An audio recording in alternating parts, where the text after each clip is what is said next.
चलिए दोस्तों, अब हम सेकेंड पार्ट अम्ल एवं क्षार की परिकल्पना का देखेंगे। ठीक है, सबसे पहला भाग हमने देख लिया आर्हेनियस की धारणा पर।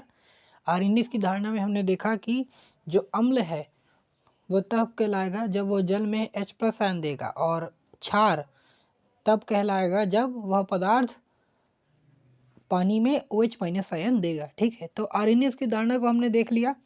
अब इसके बाद दूसरा धारणा आता है अम्ल और क्षार पर ही आधारित, मतलब उसकी परिभाषा पर आधारित।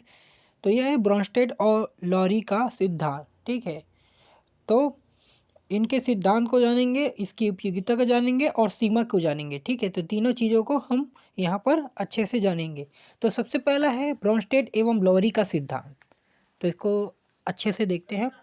इसके अनुसार अम्ल वे पदार्थ होते हैं जो प्रोटॉन दे सकते हैं। ठीक है, अब यहाँ पर प्रोटॉन शब्द का उपयोग हुआ है H+ आयन।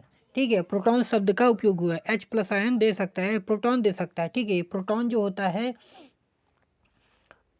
यहाँ पर इम्पोर्टेंट क्या है, प्रोटॉन है। ठीक है, प्रोटॉन दे सकता है। ठीक है, तो वो अम्ल है। और क्षारक क्या है, वे पदार्थ है जो प्रोटॉन को ग्रहण कर सकता है।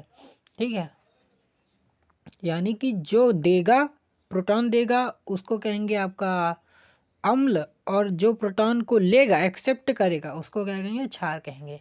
ठीक है, प्रोटॉन कौन दे सकता है, जिसके पास H हाइड्रोजन हो। ठीक है, जिसके पास हाइड्रोजन हो वही क्या कर सकता है, आपका प्रोटॉन दे सकता है। ठीक है, तो हाइड्रोजन युक्त जो पदार्थ होते हैं वो ज़्यादा अम्ल ही होते हैं, जैसे कि HCl है। ठीक है, उदाहरण के लिए हमने क्या लिया है, देखिए अम्ल में HCl लिया है। HCl क्या होता है, HCl दो भागों में टूटता है, H+ और Cl में। तो यहाँ पर वो दे रहा है, H+ जो होता है वो अलग होता है, और ये जो H+ है वो अलग हो रहा है, जो किसी अन्य पदार्थ से जुड़ जाता है। अगर रासायनिक अभिक्रिया होगी तो जो H+ है वो किसी अन्य पदार्थ में जुड़ जाएगा, इसीलिए जो HCl है उसको हम क्या कहेंगे, अम्ल कहेंगे। ठीक है, तो समझ में आया।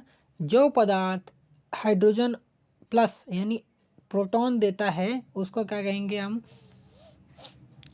अम्ल कहेंगे, और जो प्रोटॉन को ग्रहण करेगा उसको क्षारक कहेंगे। ठीक है, क्षारक में जैसे कि HCO3- है प्लस H+। यहाँ पर देखो HCO3- है, HCO3- वो H+ को क्या कर रहा है, यानी प्रोटॉन को ग्रहण कर रहा है, प्रोटॉन का एक्सेप्ट कर रहा है। प्रोटॉन को एक्सेप्ट करके क्या बना रहा है, H2CO3 बना रहा है। क्या बना रहा है, H2CO3 बना रहा है।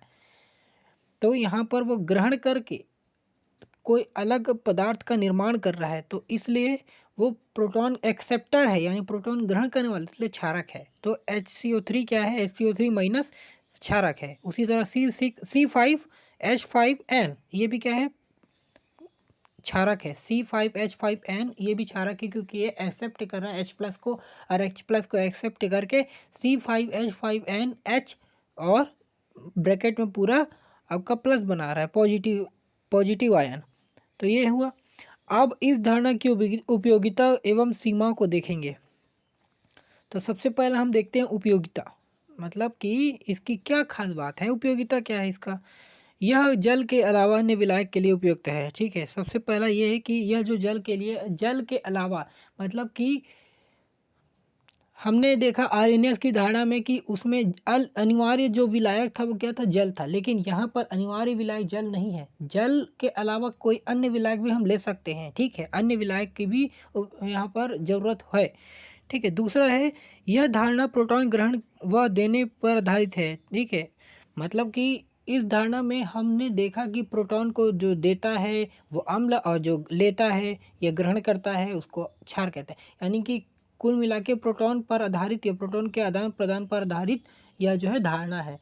ठीक है, इसलिए यह थोड़ा सा ज़्यादा विस्तृत है आर्हेनियस की धारणा के मुकाबले पे। ठीक है, तीसरा है इससे किसी पदार्थ के अम्लीय या क्षारीय प्रकृति की स्पष्ट, मतलब अम्लीय या क्षारीय होने की जो जानकारी इससे हम मिलती है। ठीक है, अगर हमको कोई पदार्थ के अम्लीय क्षारीय होने की स्पष्टता को देखना है, ठीक है, कि मतलब कौन सा पदार्थ आपका अम्ल है, कौन सा क्षार है, तो हम इसके द्वारा हम इस पर अच्छे से स्पष्ट कर सकते हैं। ठीक है, तो ये आपका हुआ, आपका उपयोगिता हुआ, 3 उपयोगिता हैं।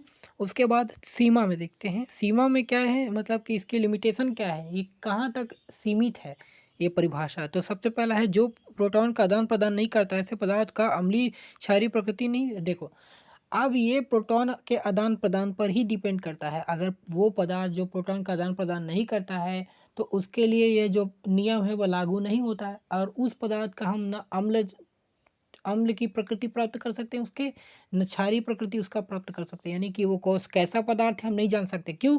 क्योंकि वो एज प्रोटॉन का क्या कर रहा है, आदान प्रदान नहीं कर रहा है। तो प्रोटॉन का आदान प्रदान नहीं कर रहा है, इसलिए हम उसके प्रकृति को नहीं जान सकते हैं। ठीक है। दूसरा है एल्यूमिनियम क्लोराइड, फेरिक क्लोराइड।